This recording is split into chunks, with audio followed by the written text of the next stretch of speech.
Hi, my name is Flip Awesome Aguilera, and welcome to WEYT, the show where I find interesting people just like you and discover what's going on between their ears. Now, let's get to know one another. Hello, everyone, and welcome to another episode of WEYT. Flip Awesome Aguilera here, and today's mantra is: good habits are hard to develop, but easy to live with. Bad habits are easy to develop, but hard to live with. So get working on developing those good habits because they will make life easier. And now, today, I have a man of many, many, many talents that I know of. And this is Dr. Jeff Peterson out of Miami, Florida. We both went to the U. I went for a certification, but he went and actually completed a whole grad school degree. So congratulations on that. And my relationship with Jeff is we both used to hang out at Action Club. We would go to like the Moth. We did a lot of cool stuff while I was living in Miami. But now, Jeff, tell the people who you are, what you stand for, all that fun stuff. What's gotten you to where you are? Let's know a little bit more about you. Well, first, I need to start paying you to introduce me publicly from now on We'll be the hype man. Hype man. Yeah, you can be the hype man. We can like play some like air horns, like brr, brr, brr. I guess I'm a doctor now as of basically a month ago. Who I am, I mean, there's so many. Every time people ask that question, I'm like, how do I answer? Because like, how do you take like a whole lifetime? Like, should I tell you about the time I like crap my pants in fifth grade, or should I tell you about like my research in like my PhD? That time that you crapped your pants in fifth grade, has it left some long-lasting psychological things that we can work on and make sure that your ego has passed and healed, so that we can talk about the research that you're doing? That is a great question. I don't think that particular incident had a lasting effect other than it's a funny story to tell to people about. I mean, there are obviously things from my childhood that did have a lasting effect, and if you want, you can ask me about those. Like Flip said, I'm going to UM right now. I'm currently an MD PhD student. For the majority of you who don't really know what that is, essentially, it's a combined program where you get both a PhD, which is like a doctorate in some kind of research, so it's like a specific topic. For me, that was biomedical engineering. MD is medical doctorate. So like, what you think of when you see doctors on TV, that's an MD. So I'm doing both programs right now. I'm back in medical school, having just finished my PhD like a month ago, having done research for 4 years. So that's where I am like career-wise. In other aspects of life, Flip was mentioning that he said it has many, many different talents. I describe it as I'm just like kind of ADD in terms of like things that I like to try out. And I perpetually can't commit to any one thing. So I just have to do everything, hence me doing two doctorates. Sounds like you're intellectually promiscuous. Yes, I am. I'm intellectually polyamorous. Like Flip, also, I had a podcast actually running for like a year and a half or so about cryptocurrency, and I also run a event series, or I guess ran up until COVID-19, called the Thought Leaders Dinner, where I would invite influential people to cook dinner together, and no one was allowed to say their real name or talk about what they do. I also really love learning languages. I learned a bunch of languages since I've gone on from like high school and college. It was just on my own. And I think it's something everyone can do if you're really committed to it and really are interested in it. I feel like there's this theme in my life where I just really love connecting with people. Being in medicine is a way I can do that because I can connect with my patients, and that's really like it fills up my bucket in terms of my needs getting filled. Languages does that too. And then also because I think part of it is I used to be really shy when I was in high school and middle school, and I was kind of depressed, and I was never the cool kid, and like I was antisocial, and then I had to learn those social skills later on. It became a lot more important to me connecting with people after feeling so disconnected for so long. I even taught a class on professional communication at Berkeley and became a dating coach teaching guys how to meet women because I became so obsessed with that subject. So like overall, I guess my unifying themes in life are, I like connecting with people and I like helping people, and I find everything is pretty cool once you dive deep enough into it. All right, well, let's start diving a little bit deeper. What made you want to choose research in biomedical engineering? There's various stages, right? So like originally I knew from when I was a kid that I wanted to be a scientist, because I just thought it was the coolest thing ever. I watched Discovery Channel growing up, back when they actually used to have actual, science on it, and not Like when and not MTV like used to have music. yeah, exactly. Now they're just like weird alien shows and nonsense. But back in the day, it used to be really good programming, and they would actually teach you a lot. I was really inspired by that, and also like I read a lot of science fiction books growing up, like Michael Crichton and authors like that. I just thought it was the coolest friggin' thing, and so I wanted to be part of that field and be part of the group of people that could help make this future that we could only imagine, and bring it into the grasp of what humans are actually capable of. And then I chose biomedical engineering specifically. I think that engineers kind of take an approach to problems in a way that's different from, say, basic researchers. So like it's more of a application of a principle that already works, and I'm kind of impatient and I want to see the fruits of my labor work more quickly. So like if you're a basic researcher, you might be working on some problem, say like some mechanism for like breast cancer treatment or whatever. Like it might take like 40 years for that actually to end up in patients. But as an engineer, I can say design a medical device or something that like can be in patients and helping people within like 10 years. So there's a lot, and I don't know, there's a lot of things that are just really interesting in engineering. Also like the math, the building stuff with my hands. Like during my PhD, I got to like build this cool optical system with my own two hands. And so there's just like a lot of things that are really fun to do from like the engineering perspective. That's kind of why I picked it. What do you think the future holds with two things? Because right now, biomedical engineering is probably very hot with COVID. They're trying to engineer a solution. And you also have technologies like CRISPR, which are on the rise. So let's tackle the COVID first. How is my biomedical engineering, in your opinion, going to influence how we solve the issue of COVID? Well, I mean, there's lots of biomedical engineering type things that are being done right now. Like if you want to talk about, I mean, CRISPR-Cas9 even, like there are various gene editing things that people do to, I may mess up a little bit of this, but in the development of vaccines or various treatments, you modify like various cell lines to behave in a way that you want, that like say produces a better immune response. Let's take an example of a vaccine. So if we want to make a vaccine for COVID-19, the way that they used to do it, like when we first had vaccines, was either like have a species of a virus that was very similar and put that into people, and that other species is not as harmful, like cowpox specifically was really good for treating smallpox because it was related enough that your immune response built a response to that. Yeah, it built antibodies and T cells and all kinds of things to attack both smallpox and cowpox without killing you. For COVID-19, there's various strategies. Like you could kill the virus, you could like modify it to make it more immunogenic. So like right now we know the body like kind of has like a mixed response to COVID-19. So instead you could like put some pieces on COVID-19 that make it look like something that's like basically the equivalent of a burning house fire inside of your body, even though it's maybe actually a dead version of COVID-19, and you just put like a little like false alarm on there. Your body will read it as a real alarm and build a robust response without actually getting you sick. And so you can do that with gene editing technology by throwing in these little proteins on top of the virus that would make it a bigger alarm sound for your immune system and really make a much more effective vaccine. One of the ways. I mean, there's millions of other ways, and I probably missed a lot of the subtleties and maybe have messed up a little bit. So take everything I say with a grain of salt, because I'm not a vaccine researcher, but one of the main ways I see it being useful in the near future here.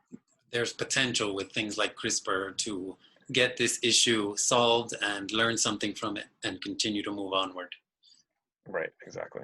Awesome. You also mentioned that you had a podcast that was talking about crypto, and it's interesting, the week that we're talking, we're going to date this a little, we're talking on August 4th, but the past week has been pretty hot for crypto. What do you think is the catalyst for all of that? It's like the regular markets. It's based on sentiment, right? It's like kind of like this echo chamber sometimes, where people see news and like that news, like people think is important, and then once you get a critical mass of people that thinks that's important, they start buying, and then the price goes up. To be honest, I haven't really been keeping track for a while. I'm focusing on my med school studies, so I don't know what the latest spike is. Well, Bitcoin is back up over 11,000, Ethereum is almost at 400 something or other. Dogecoin, which is a very small one, it's gone up a nice percentage for it. You know, it's went from like 0.0024 to 0.037 or something like that. And Litecoin has also gone up. And all these, you know, I have them on my watch list, so I keep my eyes on it. Yeah. But that's Are what's you happened an like in the investor? past week too. I have a little, but it's, you know, it's a little. But again, it has been going up in the past week. And I have been wondering, with all the uncertainty that's happening in the market, even though it continues to go up, is the act of people losing their jobs, is the act of we don't know what the banks are really doing behind all of this, making something like crypto the flight to freedom or to, you know.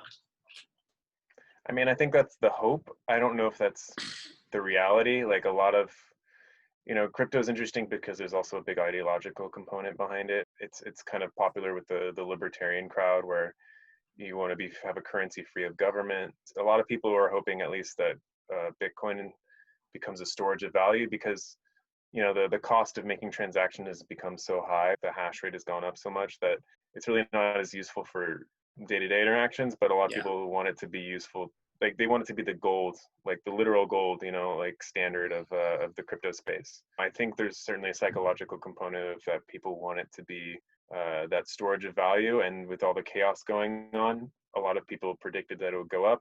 Although in the beginning of the COVID-19 pandemic, it actually went down. So a lot of people were like, well, is it really true? Is it not? I don't know. There is definitely a correlation I see between like the more than like the crypto people want between the markets and how crypto is doing. People don't necessarily want to believe that, but it usually seems to be like more the case than not. So it's hard to say that it's really what people make it out to be. I think it's just another, you know, there's various technologies behind it that are really interesting, but to say that Bitcoin itself or these things are going to save the world, I'm a little skeptical, but I'm also a little skeptical of everything.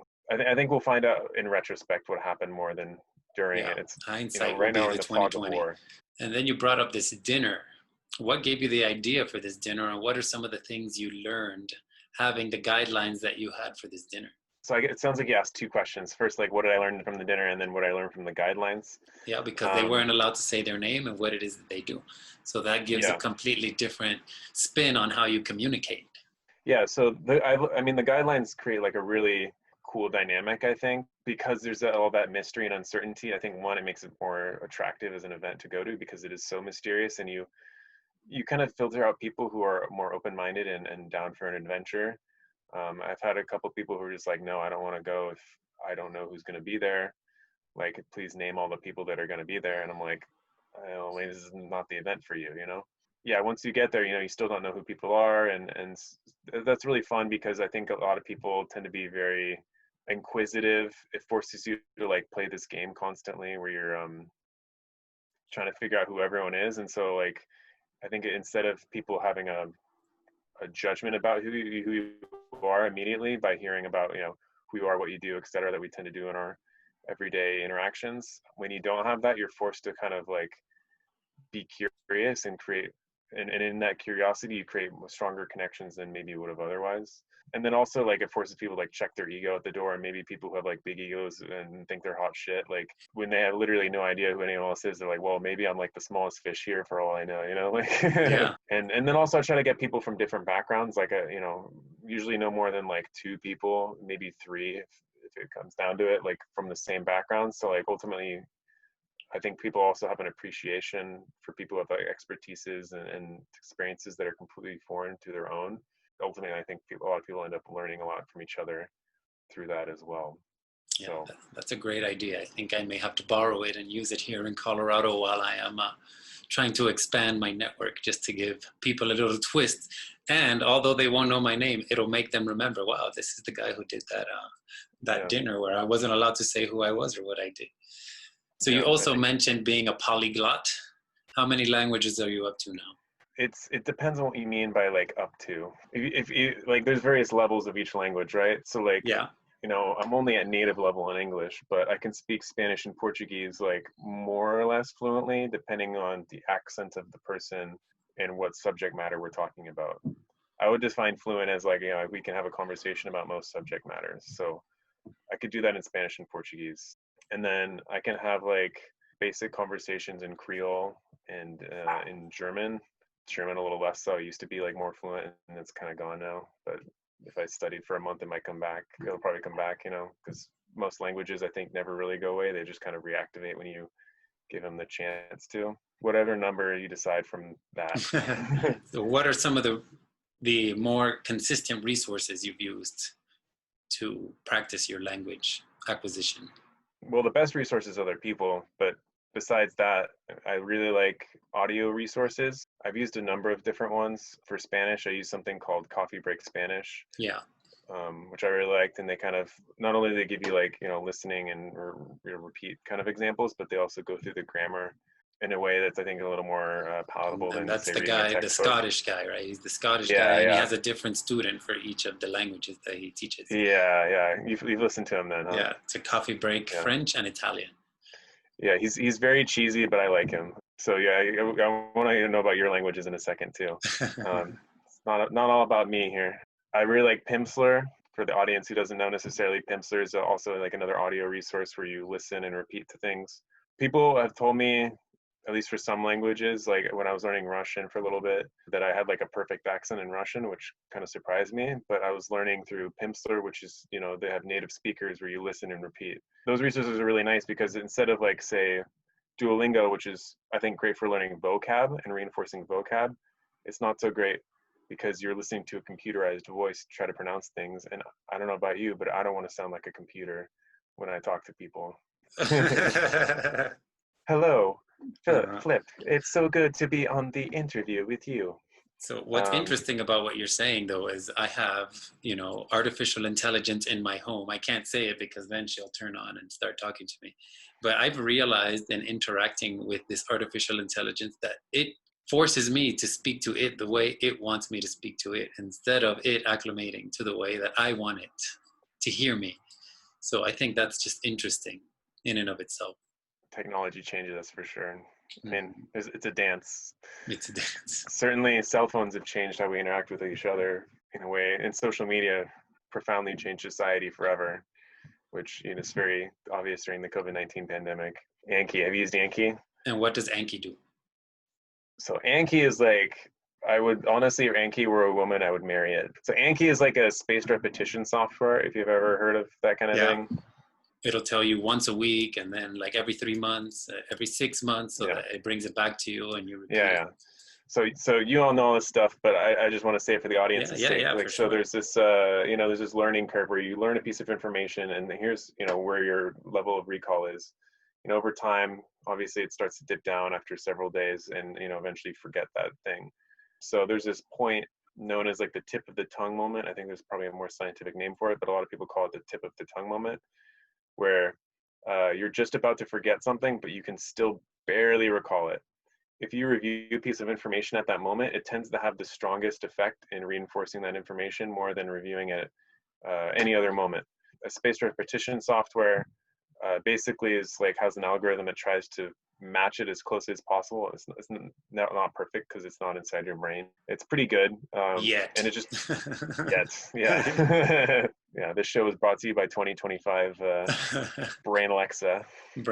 So you also brought up that you were shy, but that shyness also led you to become basically somebody in the pickup artist community to help other people pick up women. So take us through that transition of being shy and what were the catalysts to get you to become basically a pickup artist coach. I guess like the story is basically the same as pretty much every person who's ever worked in that industry, where there's like these pivotal moments where you just like have like a crappy relationship or ask this girl out or ask some girls out and it's awful and like nothing goes well and like it's just nothing ever seems to go your way in terms of dating life, and that's how it was for me. And then also I was very much a nerd and like scared to even talk to other people. It kind of started like I guess my senior year of high school. I had this like kind of crappy first relationship that left me very miserable and like I wanted more options. And then also she was like, why are you like this? Why are you so shy with people? Why don't you just talk to people? Like, why are you so scared? And I thought about it. I was like, yeah, I guess I don't really have a good reason other than, I kind of like had an abusive childhood and I was like kind of depressed. So like, I think that was part of it. But I made a decision essentially to start talking to people and just like, and it was awkward. And people told me like years later, like how fucking awkward I was trying to like start conversations with them in senior year of high school. But like, at least I was learning. And I never really see them again anyway, so it doesn't matter. So they were my guinea pigs. And then same thing in college. Like I just made a point to like get to know as many people in my class as possible. I made it a mission to like see if I can get people's cell phone numbers and make friends with lots of people. Not necessarily like pick up women per se. I mean, that was part of it, but like, I wanted to just like get good at socializing generally. I would go to frat parties completely by myself, and it was, intimidating. Always people partying, and like, I would just go there just to like learn how to, I guess, be a normal human being, which at that point was not easy for me, having not done that my whole life. People tell me I started to become slightly more charming. Oh, I'm sure I'm still like kind of not that way, some of the time or most of the time. I don't know. Well, before you continue, I've always thought you were a quite engaging person. Hey. So, and then since you made that transition, and there's probably people out there who want to make that transition because, being social is, I tell people all the time, other people, and you mentioned this earlier, but people are your greatest resource. So knowing how to interact with them in a good way, is a good skill to learn. So what are maybe some of the top 3, just little seeds you can plant for people to get them from a place where maybe they're not as social as they would like to be to a place where they can, carry conversations and not feel so awkward? Well, first I want to say the last bit of that story was I joined a fraternity and became best friends with this guy who was like the world's most socially adept human being I'd ever met. Like this dude was 5'2", like short, had like pectus excavatum, like his chest goes inward. Like he's not a necessarily good looking dude, but he was surrounded by women and everyone like seemed to love hanging out with him. And I became like best friends with this dude. So like, I guess my first piece of advice would be like, start, if you can't, if they want you around, start hanging out with people who are essentially how you want to be. Cause there are going to be a lot of subtleties that are going to rub off on you that are going to be hard necessarily to enact consciously. And like having just like a language, having certain people surround you that are speaking that language, having people speaking the language of social adeptness, of social empathy, of how to be charming, and that'll rub off on you if you have those people around you. And like paying for services is one way to do that if you can't find those people necessarily. I was coaching and everything, and that's one way I'd say. Another thing I think is important just to keep in mind in general in every conversation, which Flip, I think you're doing a very good job of right now, which is, and you do generally, which is I think why you're a good podcast host, being curious about people and trying to get them to open up about things that are important to them. The sunk cost fallacy or the investment effect or whatever you want to call it. But if people, invest themselves into an interaction with you, they're going to like you more, whether you did much of anything yourself or not. If I could ask you, Flip, like what are the things that or give you energy most days, or what are you excited about right now, or what are your 3 favorite things? These are all questions that can trigger a conversation that's really, really interesting for you, that at the end of the conversation, you're going to feel like, wow, that was a great conversation. And I didn't have to say shit. Yeah. I mean, you're doing that as a podcast host, kind of like as a format, which I think is very useful to build relationships with your guests. So I think, having done this myself as a podcast host and seeing it work on me right now, you charming bastard, Flip, just by getting me to talk, it works really well. And you wanted 3 tips, right? Yeah.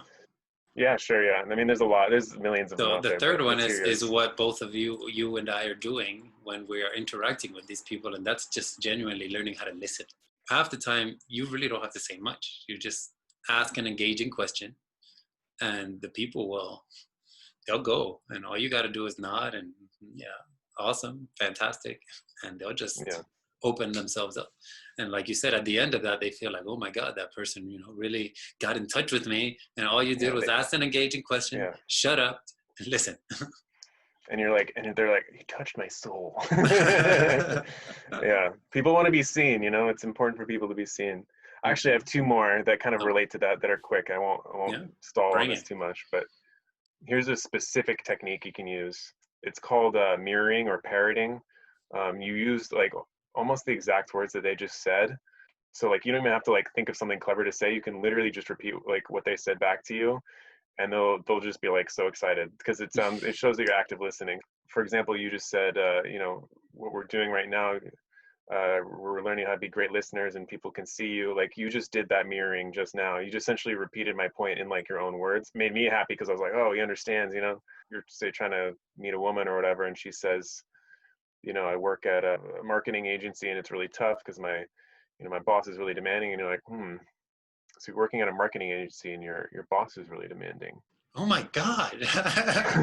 And then How they did just you keep know? going. And Yeah.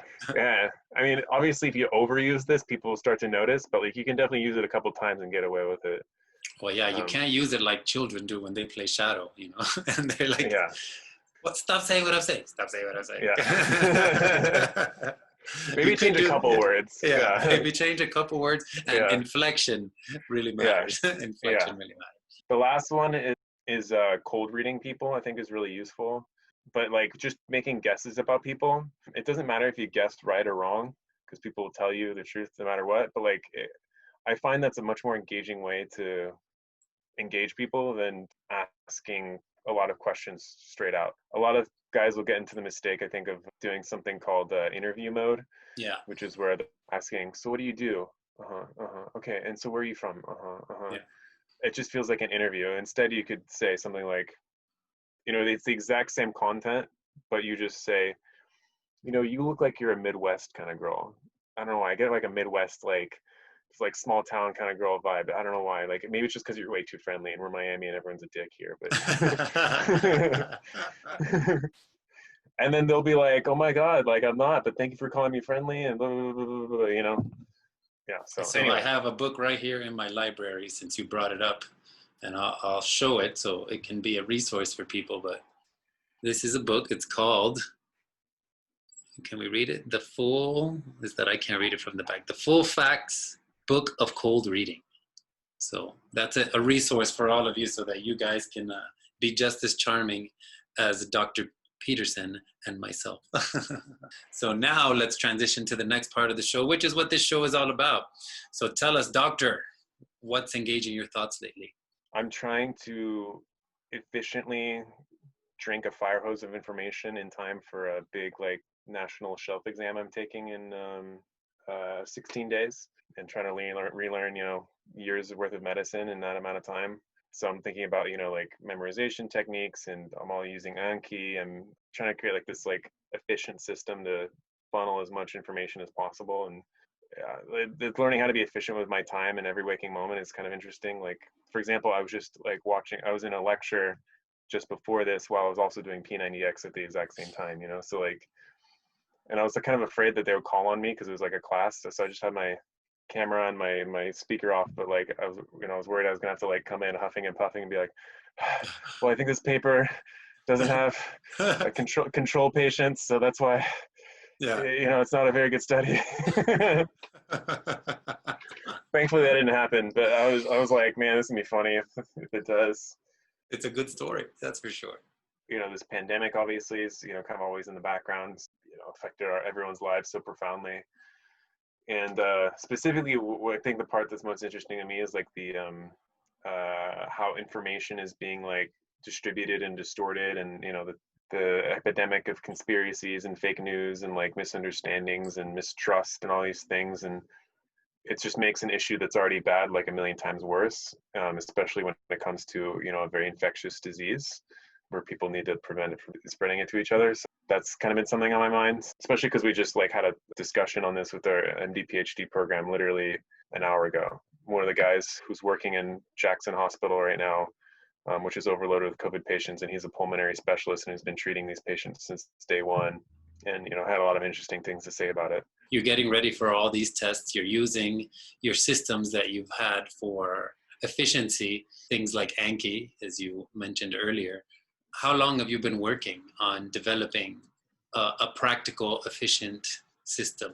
The amount of information you need to know it's a lot, but compared to the MD, it's not nearly as much. It's very like narrow, sometimes repetitive almost. The MD, it's like just a huge breadth. And I've been working on it for like 2.5 weeks because that's about how long I've been in this back in med school for real now. The first 2 years of medical school for those studies, I mean, it's very similar to what I'm doing now, but like, you know, it's slightly different. So it's kind of like an iterative process. You know, I read books on memorization techniques like You may have heard of the method of loci or the Roman room technique or the story technique, which are two memorization techniques that like memory champions will use to like memorize cards of decks and stuff very quickly. So I try to use the same things for medical school facts because, we have to memorize. I probably have to know, like, 10 to 30,000 things on this next test and Yeah. be able to recall it. Is it a system based on visualization where you kind of like tell yourself a story and Exactly, you yeah. just stick in it that you're trying to remember? So give us an example of how you put that together. Thankfully, because people have been catching on to how effective these methods are, there are actually resources that have been pre-built that saved me a lot of time. When I was first starting med school, I did my own. So like what I would do, the language learning a lot because I didn't really find much in the way of language learning. But basically what I would do is I would like take how the word sounds. For example, caber, to fit, sounds like you can imagine like a bear trying to fit into a taxi cab. Memorable image. The more extreme the image, the better because it just makes it memorable. Ideally, if you can make it even like sexual or violent, things that your brain just like loves to grasp onto very easily, that can be helpful. So what I would do is I think of places that I was already familiar with, like my childhood home, for example, and each room would be dedicated to some concept that I needed to know. Each item in the room and each corner in the room I would fill with various facts. Syncope, for example, which means passing out. One of the things we need to know is how to work up a patient who had an episode where they passed out. You need to know what are all the ways in which a person could basically be led to passing out. 5 different ways essentially. So I could put like one way as the door, one way as the first corner, essentially fill up all 4 corners. And then around each of those corners, I have a little concepts. So like, I'll just give you the first example. Would be vasovagal, which means basically when you see blood touch one of your organs too much, it's basically like a nervous response, sympathetic system going up and telling your brain, oh crap, like things are going haywire, let's shut it all down. And then it shuts down and you pass out. So I could put like in the corner of my room, maybe someone wearing like a tie that's way too tight and their veins are all bulging on their head, for example. And it's also helpful if you personally are interacting with whatever is in your memorization thing. So like I'm also poking maybe someone's liver and that's like really shocking to the person and they turn their head also and it's too tight and all those things just make them pass out. So that would be happening in one corner of my room. And then I would just pick a new thing to happen in another corner. And then once I do all that, I then write it down in an Excel document. If I forget a little piece of it, I can just look at the Excel document. I'm like, oh yeah, that corner is this thing, that corner is this thing. Other people like to draw it out too. But it's good to let the people know how to develop these skills, because I don't think these are things that are taught in our primary educations, where it kind of should be, because we are very visual creatures and we remember things way more visually than we do by memorization, even though this is like a memorization hack. It's using the visualization to memorize something. And I think that's a pretty cool skill to develop and take with you through life, because you never know when you're going to be able to use it. And wouldn't it be nice if you could learn something and remember it 10 years later instead of just going through your life perpetually forgetting everything? Like, wouldn't that be sweet? Yeah. The thing is, people think of the brain as a memory machine, and it's more of a pattern machine. And when you're doing these visualizations, you're visualizing each corner as a different pattern of things happening. And if you keep going over and over those patterns, it's like a song. You start to remember the song more and more and more. Or even like watching a movie. You watch a movie once, you remember it. You watch it 2, 3, 4 times, you start getting into the nuances that are behind. Like my favorite movie of all time, The Usual Suspects. I've seen that thing 20 times and it still feels like I see something new every single time that I see that movie. So let's see. Like a parfait has layers. Yeah, it's got layers. Everybody loves and I think that brings up another good point. Besides visuals, stories are also something that are super memorable to us. I mean, there's a reason that pretty much every culture in the world uses stories in some way, shape, or form. I mean, that was the original way we pass down information. Our brains are essentially built over like many hundreds of thousands of years of evolution to have stories stick really well. If you can turn something into a story and make it visual, double whammy. You'll remember that really nicely. You have a movie. Turn your things into movies. So being that I am in what is considered like the holistic wellness space, you are now in the Western medical science evidence-based medical practice, what do you think of the communication between these two styles of wellness, and how can we get these two styles of wellness to speak better together so that we can possibly make a more well-rounded culture and a culture that's just in a better health and a better wellness? Have you heard of integrative medicine? Yes. People who don't know, integrative medicine is like, it's a fellowship that a lot of doctors can do, like, or at least, integrate some of these like other practices. Like, he was good friends with a physician. He had an MD PhD, but he also studied Chinese medicine for 7 years, Ayurvedic medicine and things like that. I guess my opinion is like, there are certain things that are valuable and certain things that aren't as valuable. I think at least for some of the things, it's certainly valuable in that it makes the patient feel like they have gotten the attention that they need, and that can be really healing to the patient. Like for example, acupuncture. There's studies like that show that like if you put this acupuncture in random spots, it can work just as well.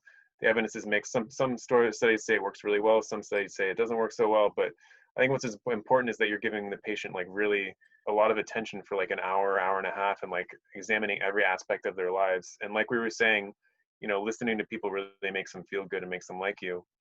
But it's also really healing for people. And I think that's an aspect of Western medicine that goes underappreciated a lot of the time. I mean, we do try to talk about it sometimes in our doctoring classes, the 10,000 things that we have to know. So it tends to get buried.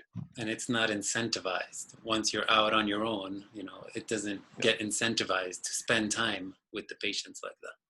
Do counseling and reassurance, and I think that can be built, but it's certainly not the kind of billing as, say, doing a neurosurgery intervention for something. And like I've read studies where psychology of happiness researchers, they did like these things called happiness interventions on people, where they asked people to do various things, write a gratitude journal, like do affirmations in the mirror. The one that ended up working out the best was writing letters or emails to people in their past who've helped them and thanking them for that for 30 days. And they found at the end of that 30 days that, sorry, I forgot to mention, these people had multiple sclerosis, which can give you a lot of like really painful neuralgias all over your body, depending on how it manifests. These people were able to like reduce their pain medication dose by like half by the end of that 30-day period. So it really does have a profound effect on people, taking these things into account. And I think it's definitely something that is lost in medicine, Western medicine, a lot of the time. I think integrative medicine tries to take more of a focus on these things, practices that have a variety of different people, like a practice that say has, a Western medicine doctor, but also has like a masseuse, has a physical therapist, maybe has an acupuncturist or, Chinese medicine type person there to, kind of give people a holistic experience. I think would be really valuable. Obviously, we don't want to give things that aren't valuable. I think there's definitely dangers in the holistic medicine space of people who try to sell snake oil, and I've seen that too. Caveat emptor, buyer beware kind of thing. There's things that aren't perfect in Western medicine, but at least there's a little more, there's almost too much regulation, so it kind of has the opposite problem. Obviously, it's not perfect. I would say like find doctors that you trust, both, have both aspects of your life taken care of, both like the holistic and the targeted like Western therapy. Because Western therapy is much more targeted, much more specialized. What are you going to specialize in now that you're getting back into the medical side? I'm leaning towards eye surgery. I'm basically at the period of my life where I have to do soul searching and make sure that's what I really want to do, because I have to apply to residency next year, which is the period of like a medical doctorate training where you graduate from med school, you pick your residency, and then you train in that specialty for 3 to 7 years, and maybe even go on and do a fellowship. Undoing that process, switching specialties is really a big hassle and a waste of time and resources and everything. So like think about what I want my life to look like in terms of lifestyle, in terms of what my interactions with patients will look like. Do I like the actual like science and stuff I'm doing in that specialty? So it's tough to decide. There's so many options. Let's shine a light on something you just said here. You said you're going to have to do some soul searching. So how does Jeff Peterson do soul searching? Well, like any good scientist, I gather data. Well, I guess my approach that I'm planning on taking is, we go through a bunch of clinical rotations over the next year through various specialties. And I'm just basically going to try to keep track of how I feel in those specialties. Am I happy? Am I excited to like go to the clinic that day, or am I like tired and I'm just like saying like screw this? So far I'm like freaking loving seeing patients. I'm in family medicine right now, and I can definitely see why it's appealing, because you get to really have a good relationship with patients. That's important to me.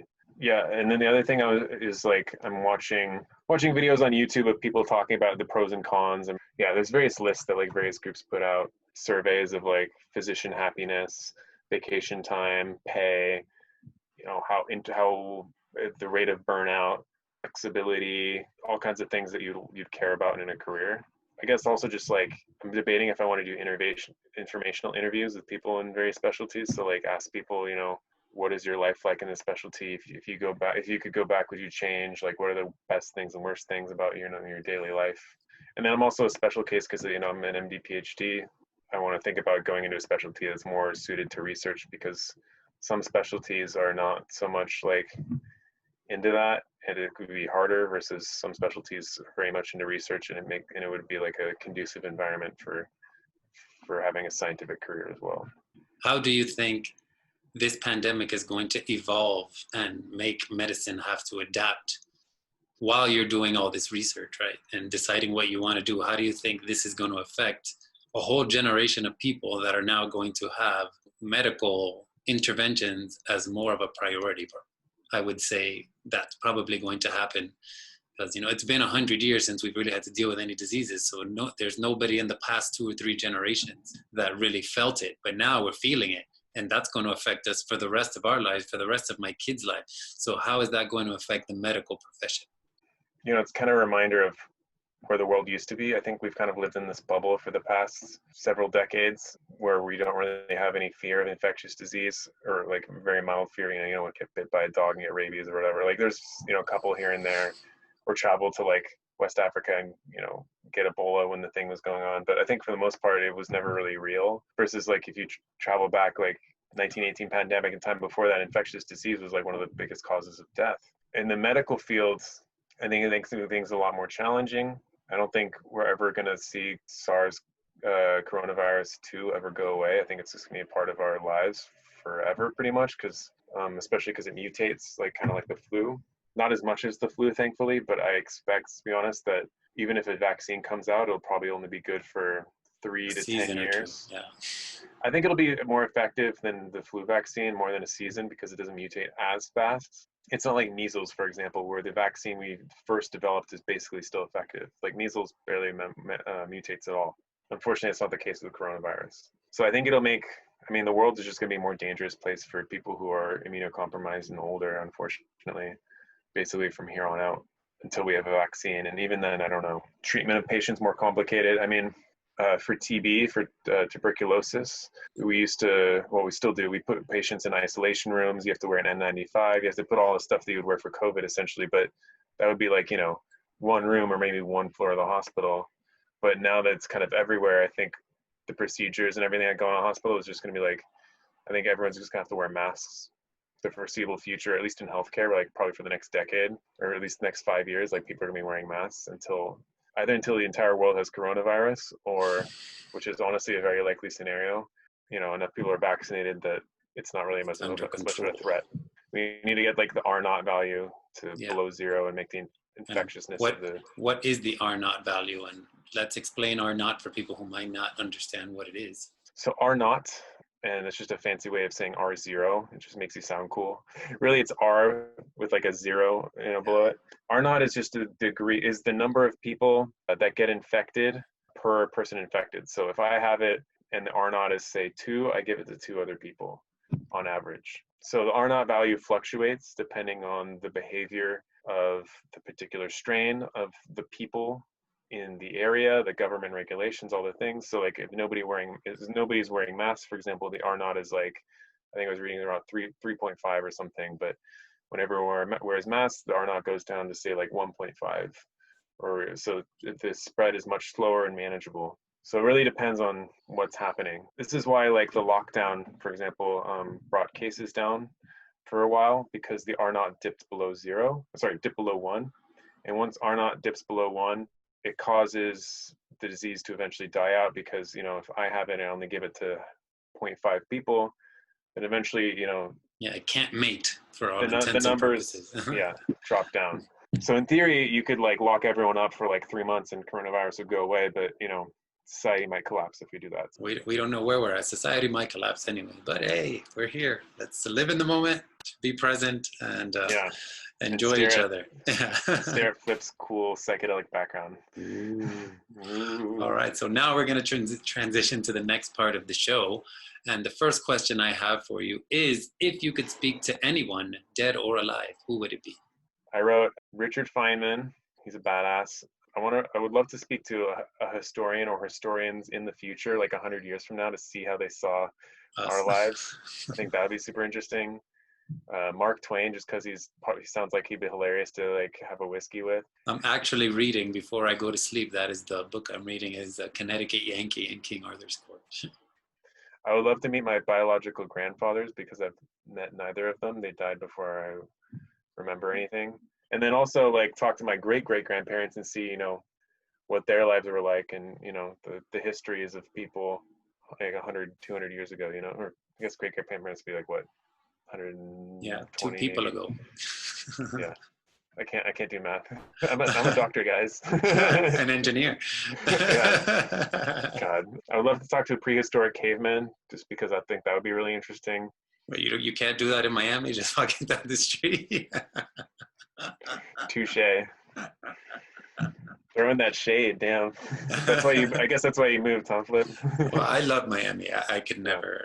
It was just open, so I had to spike it down. Yeah. It was the low-hanging fruit. Just ancient Sumerians, because they were the people who created the first language, first written language, and I think it'd be interesting to see, how that came together. The birth of language, written language, and then ancient travelers, just because I've been watching these videos on like the experiences of people who traveled back in 1700 or whatever, like, and it just sounds so interesting. Like, I would love to see the looks on their faces that they discovered, like, like I heard this account of this traveler from Japan coming to California for the first time and remarking about, oh, it's so weird how Americans like dance and like they like get together, like a man and a woman, like they like jump around, and we had to like keep ourselves from laughing. We just thought it was so ridiculous. And then they had carpets everywhere. Like normally we only have like a little carpet. It's like ceremonial and you don't go near it, but they were just walking with their shoes on the carpet.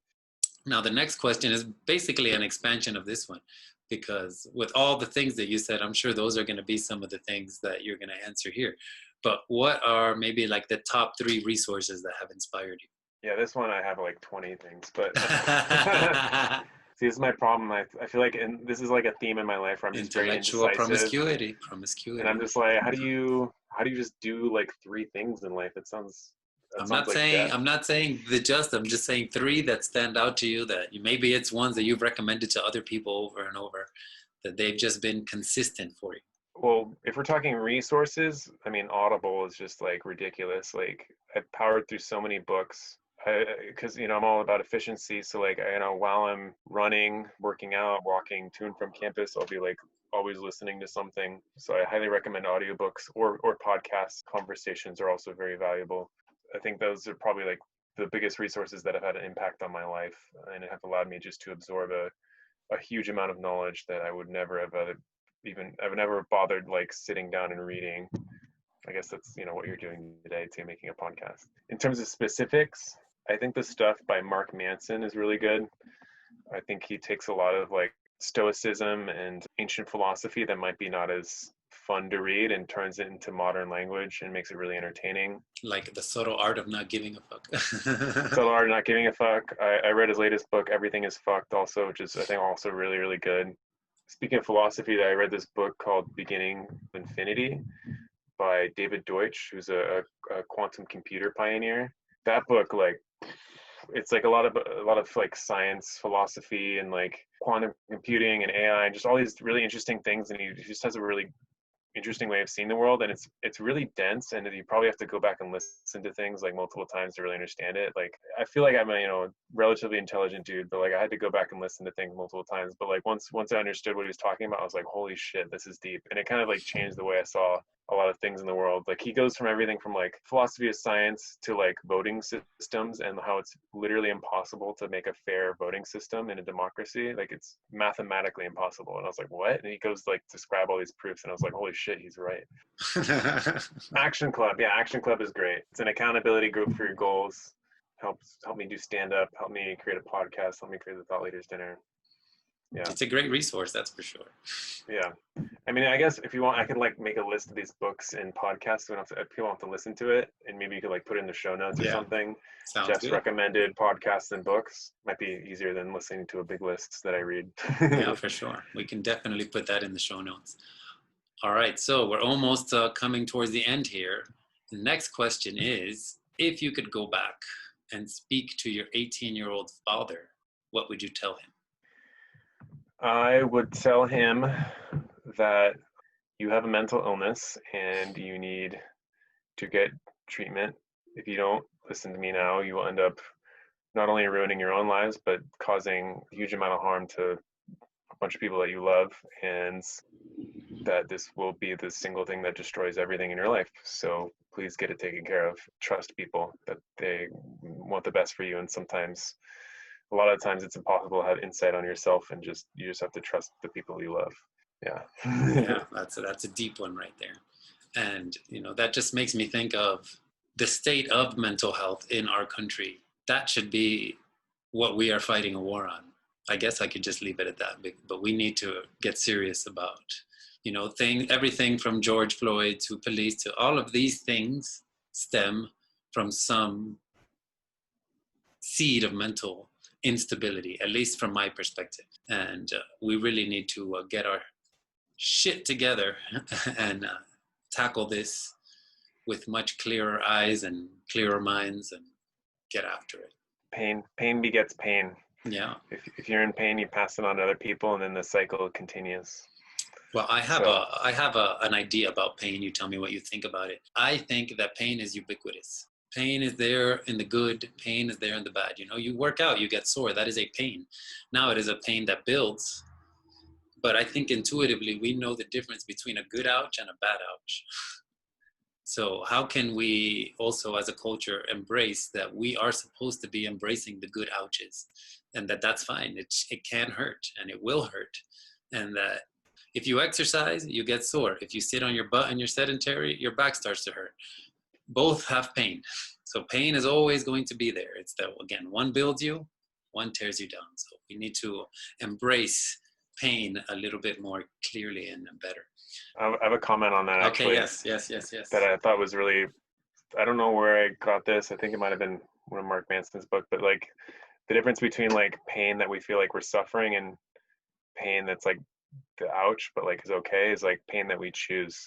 And so I think if you can develop an internal monologue or internal dialogue where you basically tell yourself that whatever pain you're going through, you're choosing, it can ease a lot of that suffering. Even if it's something that someone else caused, it's like, or maybe you didn't choose, maybe for that specific case, it helps to empathize with that person, and realizing that they're in pain and they're spreading it to you. But otherwise, not having that victim mindset and really, I think, helps do a lot to turn the pain from suffering just to pain, which is manageable. You can heal from pain if you listen to it and let yourself. All right, so now we'll get to that last question, and that is, are there any questions you would like to ask me? Yeah, I'm just going to go through all the ones you asked me, and we'll do another hour here.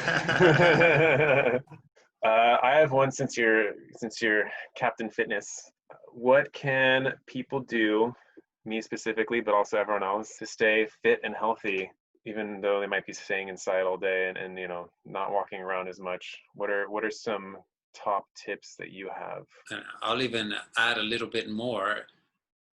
We're not supposed to go outside, so you have to do all your fitness inside. You are currently doing a medical program where you have to study, so you have to stay kind of inside. So for that, I would say a lot of full body movement would be good. You don't even have to have weights.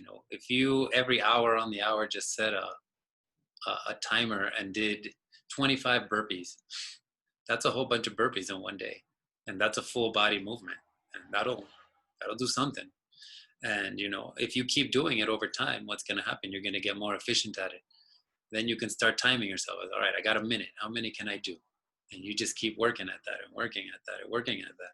If, again, you're a beginner, you don't have anything, if I could turn the camera around in this room, you would say I basically have a gym in this room. So I have, like the Bowflex dumbbells that adjust. I have a pull-up bar. Let's see. Show us. Let's see. We're going to get away from my cool background. And you see over there, you see all that stuff? Oh yeah, you got those adjustable weights. Yeah, so I have adjustable weights. If you have something like that, then you can get some sets and reps in. And the Bowflex goes up to 90 pounds each, so that's pretty heavy. So, if I'm doing 180-pound squats with each, that's a good squat. Is it my 1 rep max that I've done before of 3 something? No, but if I can do 10 of those, I'm keeping my strength. I still believe people should go outside. Maybe you have to stay your social distance, keep 6 feet away, but getting vitamin D, getting some sun on your skin, and just taking deep breaths outside is extremely therapeutic and just very good for the whole system. As we mentioned earlier, I moved to Colorado a few weeks ago. My mother came and helped me. And every day, ever since we've kind of gotten a little bit settled in, she's been going on 5 to 10 mile hikes every morning. And because, I do intermittent fasting and all that stuff, since she's been here, she's been fasting with me. When I eat, she'll eat. And she's already lost about 5 pounds just being here, going out every day, getting into the sun, taking a nice walk, coming back, not eating until the window opens. And when the window opens, we're moving. So the diet is not as on point right now because, it's like, let's just order a pizza because, the kitchen stuff isn't unpacked yet, or we haven't done groceries, the refrigerator's empty. So even with all of that, she has said, she's like, I feel my clothes are fitting looser. And I've only been here basically a week doing all this walking, and she's not doing the exercise like I do. And of course, there is always YouTube. You can do some yoga on YouTube. There's an infinite amount of yoga teachers on YouTube trying to, push the way that they teach. So, just be promiscuous with that and just get in 45 minutes to an hour of some good full range body movements. Personally love the YouTube yoga. I use it all the time. Yeah, I think I ever since this pandemic started, I can tell you the most consistent thing I have been doing for my fitness is YouTube yoga. YouTube yogis. The pandemic of 2020 is sponsored by YouTube yogis. Yeah, it's there. They did this to us. Secretly a plot by the YouTube yogis to get more followers. Just so that we can watch more of them, yeah. So let the people know where they can find more of the doctor. I'm at jpeterson1 at med.miami.edu.